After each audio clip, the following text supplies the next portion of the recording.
얼마 전에 제가 특별한 뉴스 하나를 들었습니다. 해외 입양아 출신이 자신의 친아버지를 찾았다라고 하는 뉴스를 들었습니다. 그 주인공이 바로 강미숙 씨라고 하는 분이십니다.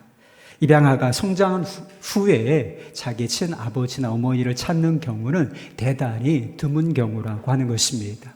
사연이 있기 때문에 다시 버려진 상태에서 어머니나 아버지를 찾는 것은 대단히 어려운 일이라고 하는 것입니다. 그리고 어떻게 친아버지를 찾을 수 있었는가? 유전자 정보를 공유하는 웹사이트가 있다고 하는 것입니다. 거기에 자신의 유전자 정보를 올렸는데 검색해 보니까 해외 유학 중인 자신의 조카가 있다는 사실을 알게 된 거예요. 그래서 그것을 계기로 해서 아버지를 찾았는데 서울 강남의 한 아파트에 아버지가 살고 계시다라고 하는 사실을 알게 되었습니다.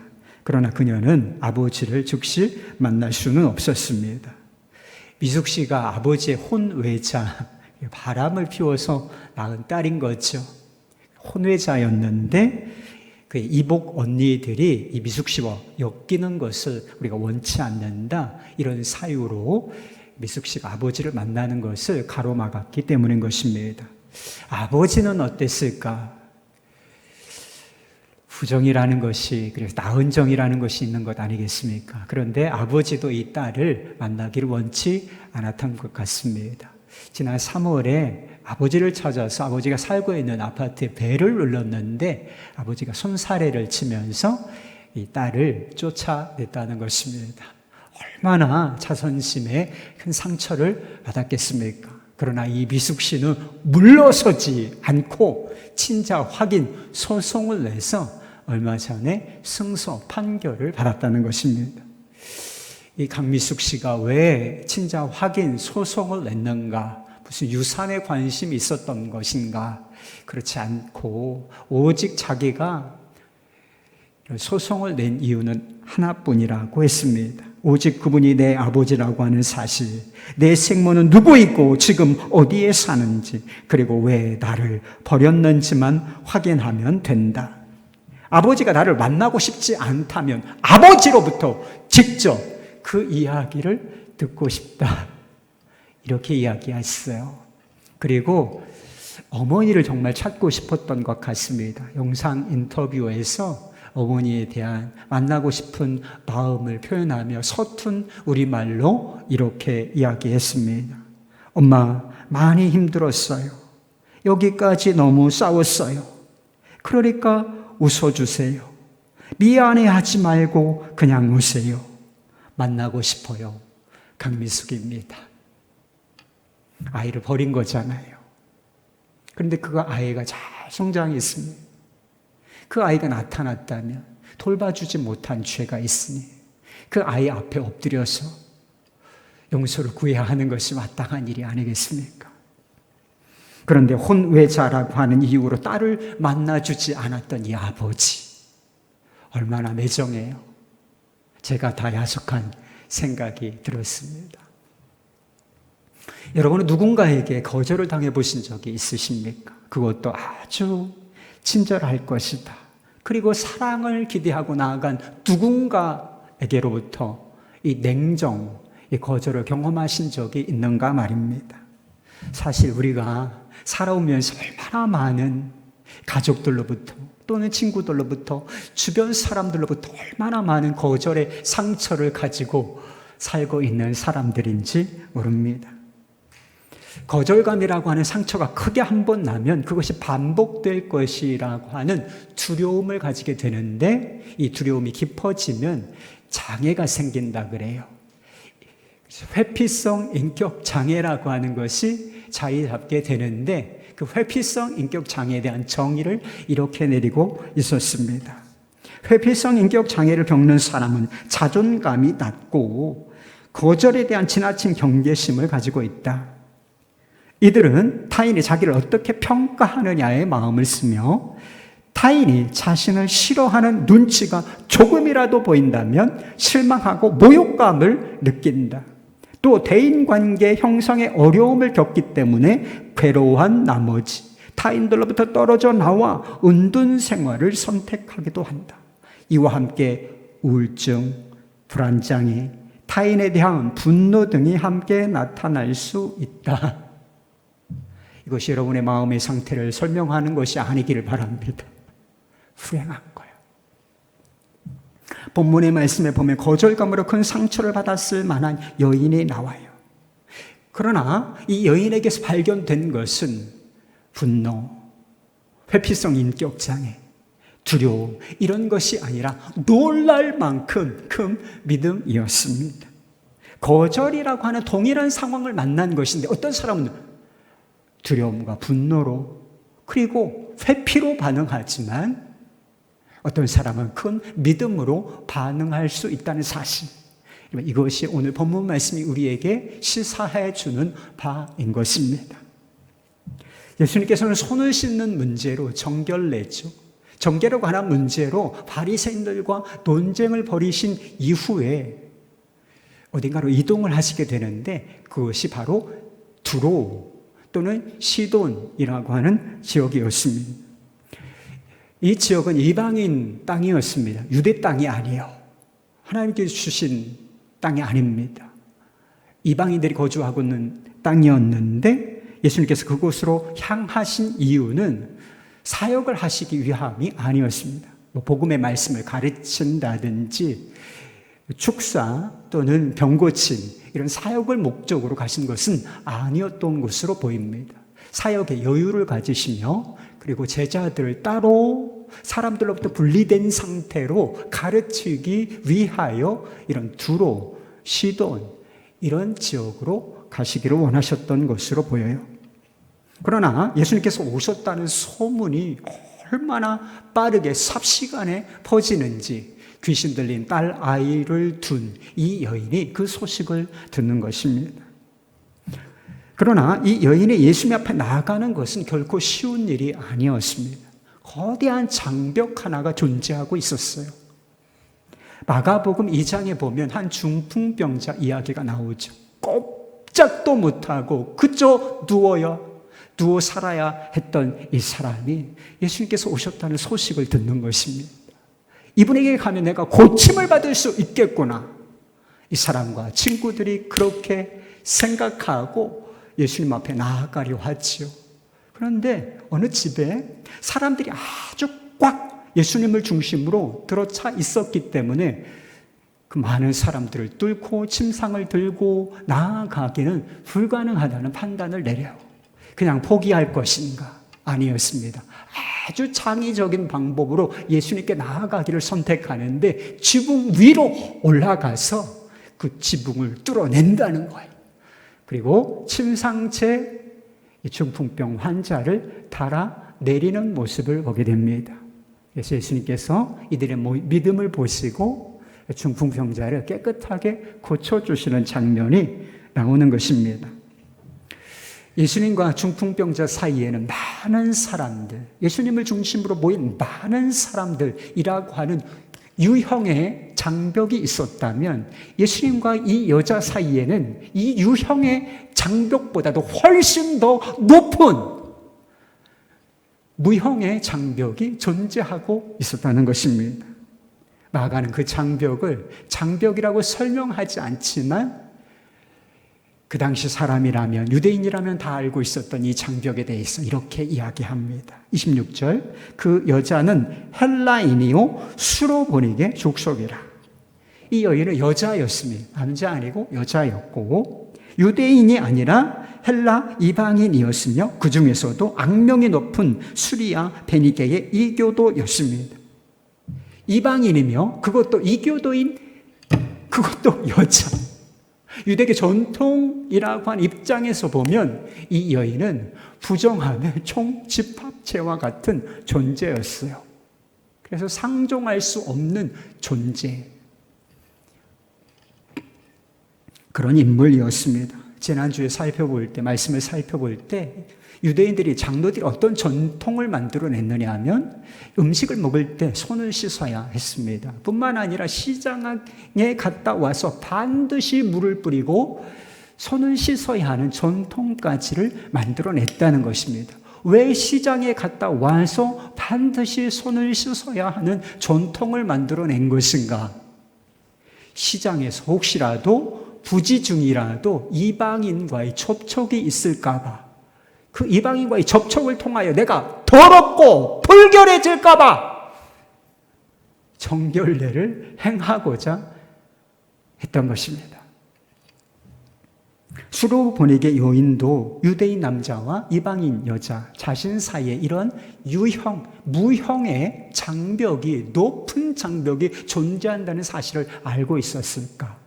물론입니다. 아주 교류가 없었던 것이 아니기 때문에 유대인들이, 특별히 남자들이 우리를 어떻게 여기는지 알고 있었어요. 그럼에도 이 여인은 성별, 그리고 인종, 문화, 종교, 이 장벽을 뚫고 예수님 앞에 나아가서 무릎을 꿇는다는 것입니다. 무엇이 이런 일을 가능하게, 엄청난 장벽이에요. 엄청난 장벽. 이 엄청난 장벽을 무엇이 뚫고 나아가 예수님 앞에 무릎을 꿇도록 만들었을까? 당연히 그 여인 안에 있었던 곤경, 절박한 마음. 여러분, 딸이 귀신 들렸어요. 엉망진창. 고통스러워요. 이 딸을 고칠 수만 있다면 엄마가 무슨 일이라도 할 수 있지 않겠습니까? 그 간절한 마음이 모든 장벽을 뛰어넘어서 예수님께 나아가도록, 자신을 소개하도록 만들었다라고 하는 것입니다. 우리가 왜 이 핑계 저 핑계 대면서 주님께 나아가기를 미루고 있을까? 스스로 거부하고 있을까? 왜 작은 장벽, 작은 문턱 정도인데 왜 그 작은 장벽을 만나서 기도하기를 그렇게 스스로 의지를 꺾어버리는 것일까? 사실은 우리 안에 뭐가 없는 것인가? 간절함이 없는 거예요. 간절함.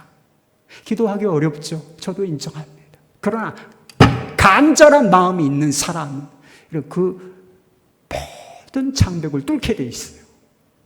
기도하게 돼 있습니다. 여러분, 편안하고 그리고 모든 일이 잘 되기를 바라시죠. 그러나 그 편안함 그리고 모든 일이 성공적으로 잘 된다는 것이 우리 내면에서 주님을 향한 간절함 그리고 열정까지 빼앗아 가도록 허용한다면 그것은 결코 축복이 아닐 것입니다. 도리어 어렵지만 간절한 마음을 품게 한다면 그게 여러분에게 축복이 될 것입니다. 수로보니게 여인은 열정과 간절함으로 예수님께 나아가 딸에게서 귀신을 쫓아내 주시도록 기도했어요. 구했습니다. 그러나 이 불쌍한 여인의 간청은 받아들여지지 않는 것을 보게 됩니다. 동일한 사건이 마태복음에도 기록되고 있는데 이 마태복음을 뜯어보면 이 여인이 적어도 3번까지, 적어도 3번 거절당하는 것을 보게 됩니다. 첫 번째는 예수님께서 아무 반응을 안 하시는 것으로 크게 소리 질러 저를 불쌍히 여겨주십시오 라고 외침에도 불구하고 예수님께서 아무 대답이 없으신 거예요. 못 들은 채 하시는 거죠. 그리고 두 번째는 강미숙 씨가 아버지를 만나는 것을 엮이기 싫다, 이런 이유로 이복 언니들이 방해했던 것처럼 이 제자들이 이 여인이 예수님께 나아가는 것을 방해해요. 시끄러워. 너무 소리를 질러대니까 시끄럽다는 이유로 이 여인을 보냅시다 주님, 이렇게 제안한다는 것이지요. 세 번째로 예수님께서 아주 직접적으로 이 여인의 청을 거절하시는 것을 보게 돼요. 27절 말씀, 예수께서 이르시되 자녀로 먼저 배불리 먹게 할지니 자녀의 떡을 취하여 개들에게 던짐이 마땅치 아니하니라. 이런 거절에도 종류가 있어요. 어떤 종류가 있게요? 아주 정중한 거절이 있고, 그리고 애둘러서 완곡하게 거절하는 거절이 있을 수 있으며, 냉담한 거절이 있을 수 있고, 아주 모욕적이고 경멸적인 거절도 있을 수 있는 것이죠. 여러분들이 생각하기에 예수님의 거절은 어느쯤 어디에 속한다고 생각하십니까? 우리 문화에도 누군가를 개에 비유한다면 그것은 대단히 모욕적이고 경멸적인 의미가 담겨 있는 것입니다. 개에 비유되면 다 욕이에요. 개만도 못하다, 개 같다, 개보다 더하다, 개 이러면 다 욕이 되는 거예요. 그 사람을 낮추고 경멸적으로 무시하기 위해서 사용되는 말들이 다 개와 관련되어 있다는 것이지요.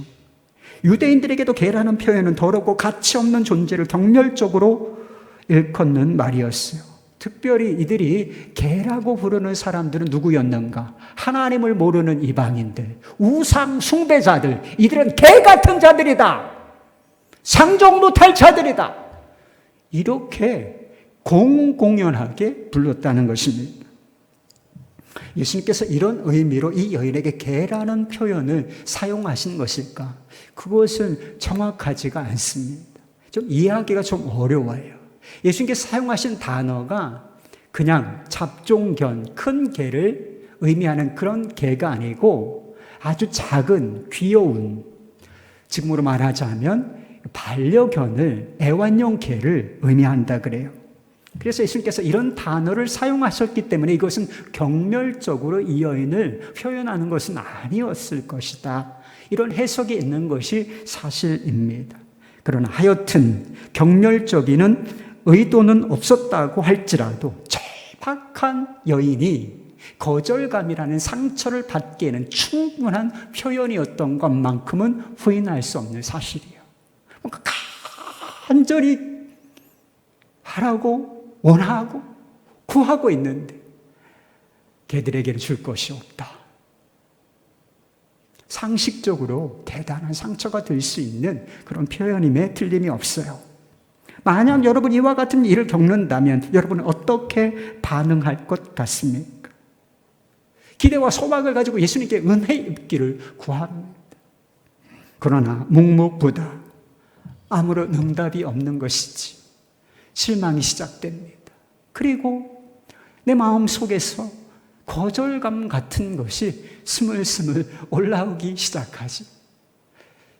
이런 감정을 느끼기 위해서 사람들이 쉽게 선택하는 반응이 무엇인지 아십니까? 그냥 포기하는 거예요. 그냥 뒤돌아서 기도를 끝내는 것입니다. 스펄전 목사님이 기도에 대해서 이런 이야기를, 우리의 기도의 부정적인 면에 대해서 이런 이야기를 해 주었던 적이 있습니다. 우리는 끈질기게 기도해야 합니다. 우리의 자비를 얻을 때까지 끊임없이 꾸준히 계속해야 하며 잠시도 쉬지 말아야 합니다. 그러나 형제들이여, 과연 우리는 하나님께 그렇게 자주 기도했습니까? 오랫동안 문이 열리기까지 기다리지 못해 기도를 중간에 그만둔 적이 얼마나 많습니까? 우리는 자비의 문 앞에서 한두 번 두드려 보고는 문이 호의적으로 열리지 않으면 자기 길로 가버립니다. 많은 기도들이 마치 어린 아이들이 장난을 치듯이 문을 두드렸다가 막상 문이 열리면 그 두드렸던 사람이 온데간데 없이 사라져 버리고 없는 경우가 많습니다. 우리의 영적인 상태를 그대로 표현하고 있는 그런 말이 아닌가 싶습니다. 사람들이 왜 그렇게, 제가 왜 그렇게 은혜의 문 앞에서 돌아서기를 쉽게 하는 것입니까? 제대로 기도 한번 하지 못한 채 이건 아니야, 안 되나 봐, 이렇게 생각하고 turn around, 그렇게 쉽게 자주 은혜의 문 앞에서 돌아서는가 말입니다. 우리 안에 믿음이 정말 연약하기 때문이에요. 하나님을 시험해보는 정도, 테스트하는 거죠. 되나 안 되나. 그저 되면 좋고 안 돼도 할 수 없고, 이런 마음에 열정이나 끈기, 간절함, 이런 것이 있을 리가 만무하지 않겠습니까? 그러나 수로보닉의 여인은 결코 자비의 문 앞에서 돌아서지 않았습니다. 적어도 세 번씩이나 거절이 반복되었고, 마지막 세 번째 거절은 냉담하고, 그리고 상처를 받기에 충분한 거절이었음에도 불구하고 그는 돌아서기를 거절한다는 거예요. 거절을 거절하고 다시 한번 나아가 간구한다는 것입니다. 26절에 간구하거늘 이라고 하는 단어가 나오는데, 이게 시제가 현재 진행형 ing라고 하는 것입니다. 거절이 반복되는 동안에도 멈추지 아니하고 계속하여 자비 입기를 구하는 그런 태도를 보였다는 것입니다. 이 여인의 상처받지 않는 자존감, 그리고 포기하지 않는 이 놀라운 지구력, 이것은 도대체 어디서 나온 것일까요? 물론 상황이 너무 어려우니까 절박한 마음, 절박한 상황 속에서 아마 이와 같은 일이 있었을 거예요. 그러나 그녀의 마음에는 절박함, 간절함 그 이상 무엇인가가 있었다는 거예요. 예수님께서 거절하셨을 때 그녀가 무엇이라고 대답하는가? 28절 말씀. 여자가 대답하여 이르되 주여 올소이다마는 상 아래 개들도 아이들이 먹던 부스러기를 먹나이다. 예수님께서 이 여인의 대답을 들으시고 마음에 흡족해 하셨습니다. 그리고 이 여인의 딸을 고쳐주셨어요. 그리고 마태복음에 보면 이 여인의 믿음을 크다, 이 여인의 믿음이 크다, 이렇게 칭찬해 주셨다는 것이죠. 이 포기하지 않는 간구가 단순히 절박함, 간절함 속에서 나온 것이 아니라 그녀의 믿음 속에서 나왔다는 사실을 예수님이 스스로 말씀해 주신 것이었습니다. 예수님께서 그녀의 반응과 말 속에서 찾아내신 믿음은 도대체 무엇이었겠습니까? 그것은 자신의 처지를 이해하고 그것을 받아들이는 겸손이었습니다. 여러분, 우리의 믿음에 반드시 포함되어야 할 것, 그리고 믿음의 출발점이 있는데 그것은 내가 어떤 존재인지를 이해하고 받아들이고 엎드리는 겸손, 이것이 필요한 것입니다. 예수님께서는 여인을 개에 비유하여 거절의 의사를 표현하셨습니다. 예수님의 말씀은 너는 자격이 없다, 더 정확하게 표현한다면 지금은 내 차례가 아니야. 먼저 자녀들에게 이런 표현이 있죠. 먼저가 있으면 뭐가 있는 것입니까? 나중에 있다는 것이죠. 사역의 대상은 먼저 이스라엘 자손들, 유대인들이었다는 것. 그리고 이 복음이, 하나님 나라의 복음이 이방인들에게로 비로소 전파될 것이다, 이런 뜻이 담겨 있는 거예요. 그런데 수로보닉의 여인은 이걸 이해하고 받아들인다는 것이죠. 제자들도 이해하고 받아들이지 못했던 것을 이 여인이 이해하고 받아들이게 되는 것입니다. 당신의 말이 옳습니다. 주여 옳소이다마는 저는 당신의 상에서 주는 것을 먹을 자격은 없습니다. 그렇지만 당신이 먹이시는 상에서 떨어지는 부스러기라도, 이 부스러기 잡이라도 받고 싶습니다. 자신의 자격 없음을 그대로 인정하고 받아들이는 것, 이것이 여인 안에 있었던 믿음이었습니다. 열왕기 하에 보면 나만 장군의 이야기가 나옵니다. 이 나만 장군은 아람 왕국의 군 장관이었어요. 장군도 보통 장군이 아니라 2인자였어요. 2인자. 나병 환자였습니다. 그 당시 나병은 고칠 수 없는 질병이었기 때문에 고칠 수 있는 방법을 강구하다가 엘리사에게까지 가게 되는 것이죠. 그런데 엘리사는 나와 보지도 않고 종을 시켜서 당신이 고침을 받으려거든 요단강에 가서 7번 당신의 몸을 씻으시오. 이거는 거절입니까? 거절은 아니에요. 결코 거절은 아니에요. 당신의 몸이 치유받을 수 있는 길을 제시해 준 것이었습니다. 그런데 나아말이 어떻게 반응하는가? 대단히 분노하고 그대로 돌아가려고 하는 모습을 보입니다. 열왕기하 5장 11절 말씀. 나아만이 노하여 물러가며 이르되 내 생각에는 그가 내게로 나와서서 그의 하나님 여호와의 이름으로 부르고 그의 손을 그 부위 위에 흔들어 나병을 고칠까 하였도다. 나아만이 엘리사에 그토록 화를 낸 이유가 무엇이었겠습니까? 내가 자격이 있다라고 생각했기 때문인 것입니다. 내가 아람 왕국의 2인자다. 이런 자격의식을 갖고 있었던 거예요. 그러니까 비록 나 환자일지라도 네가 나와서 나를 영접하고 아주 특별한 방법으로 기도해 줄 것이다. 이런 기대를 가지고 있었지만 이 기대가 무산된 것입니다. 자격이 있다고 생각하니 엘리야의 말이 자신을 무시하는 말로 느껴졌고 자신이 무시당한다고 생각하니 화가 나서 견딜 수가 없었던 것입니다. 우리 중에 자신이 그렇죠. 작은 일이에요. 큰일 아닙니다. 말 한마디예요. 내 상처받았다. 자존심 상한다. 섭섭하다. 화가 난다. 이런 사람들이 얼마나 많아요. 그죠? 여러분 일주일 동안 얼마나 자존심의 상처를 많이 받았습니까?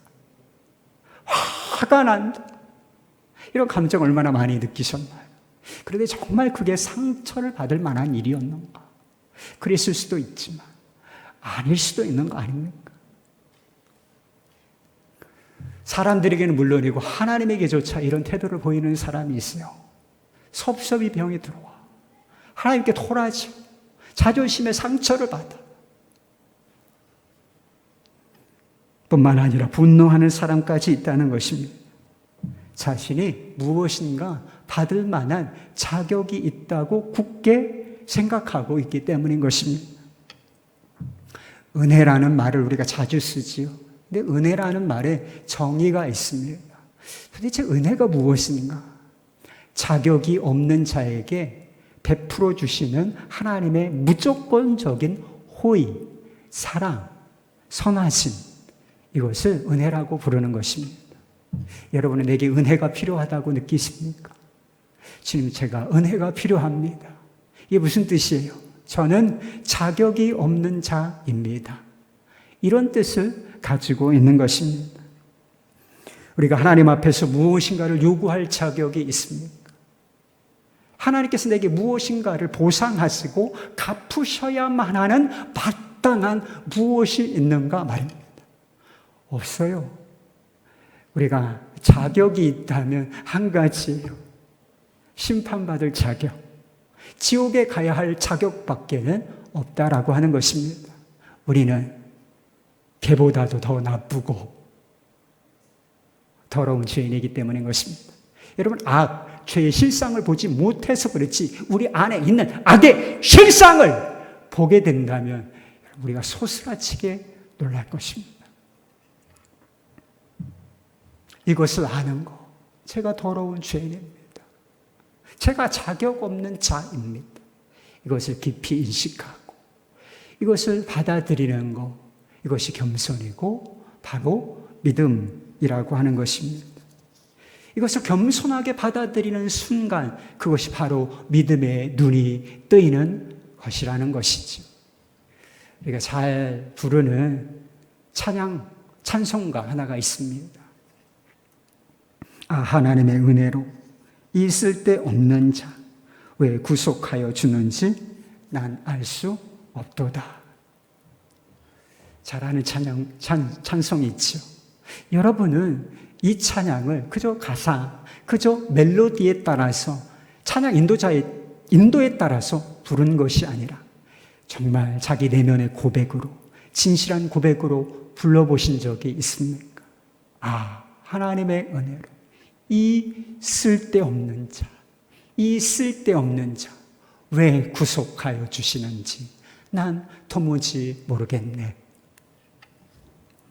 이게 진실이라면 하나님 앞에서 섭섭한 거, 자존심 상하는 거, 불평, 불만 대부분 다 사라져요. 나는 쓰레기처럼 버려져야 마땅한 존재입니다. 이게 진짜예요. 근데 여기에 자존심이 어디 있어요? 여기에 불평, 불만이, 섭섭함이 끼어들 구석이 도대체 어디 있는가 말입니다. 제가 생각하기에는 없는데, 구속을 비롯하여, 구원을 비롯하여 모든 것, 내가 무엇인가를 좋은 것을 가지고 있다면 그 모든 것이 선물이고 그리하여 감사할 것 밖에는 없는 거예요. 수로보니게 여인은 자신에게 자격이 없음을 알았어요. 그러나 예수님께 나아가 간구하는 것을 포기하지도 않았습니다. 자격이 없어. 그래서 열등감을 느끼고 뒤돌아선 게 아니라 자격이 없어서 주님 앞에 나갔다는 거예요. 자격이 없는 자신의 무엇인가에 의지하지 않고 다른 무엇에 의지하여 예수님 앞에 나아갔다는 뜻이지요. 마태복음에 보면 이 여인이 큰 소리로 외치는데, 주 다윗의 자손이요, 저를 불쌍히 여기소서, 저를 불쌍히 여기소서, 이렇게 외친다는 말입니다.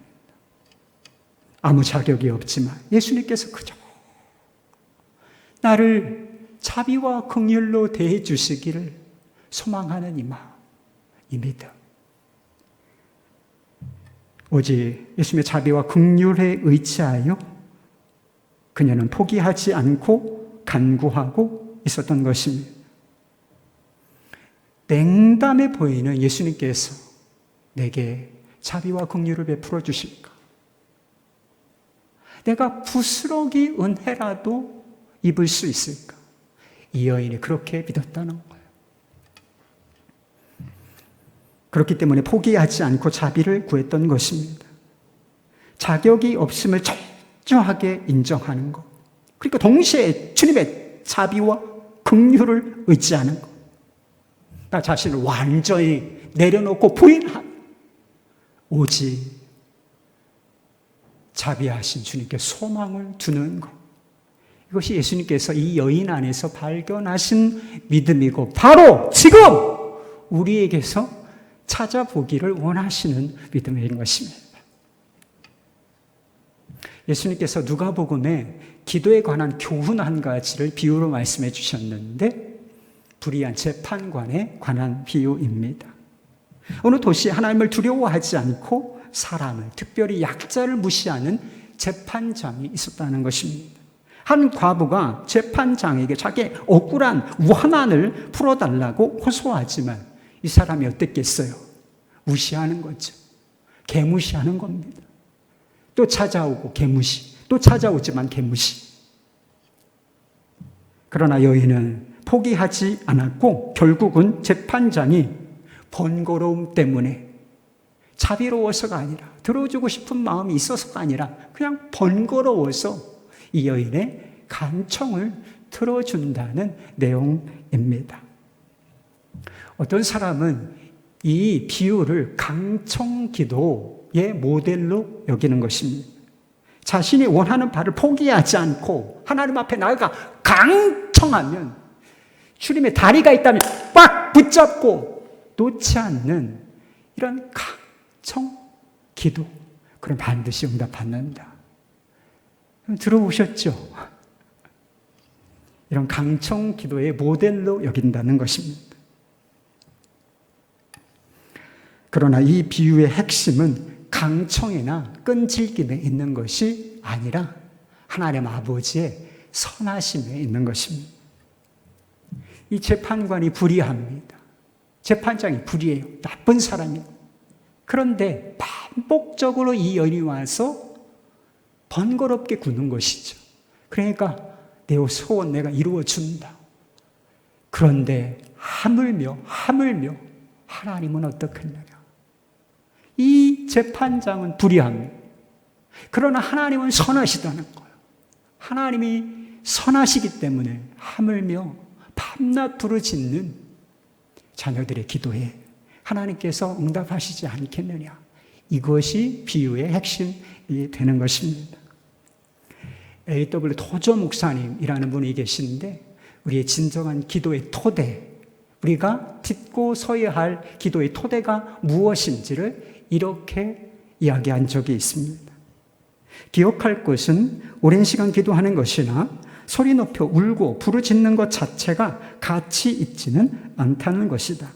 모든 축복은 마치 샘물처럼 하나님의 선하심으로부터 흘러나온다는 것을 아는 것이 중요하다. 좋으신 하나님께 신실하게 기도하고 그분의 은혜를 진정으로 이해하며 사랑 안에서 굳게 서서 나아가는 것이 우리가 생각해낼 수 있는 모든 수단을 동원하여 어떤 것을 하는 것보다 더욱 하나님께 큰 영광이요 더욱 큰 기쁨이다. 왜냐하면 만일 우리가 모든 방법들을 취하여 일을 한다고 해도 그것은 너무나 작은 것이고 하나님께는 불충분한 것이 되기 때문이다.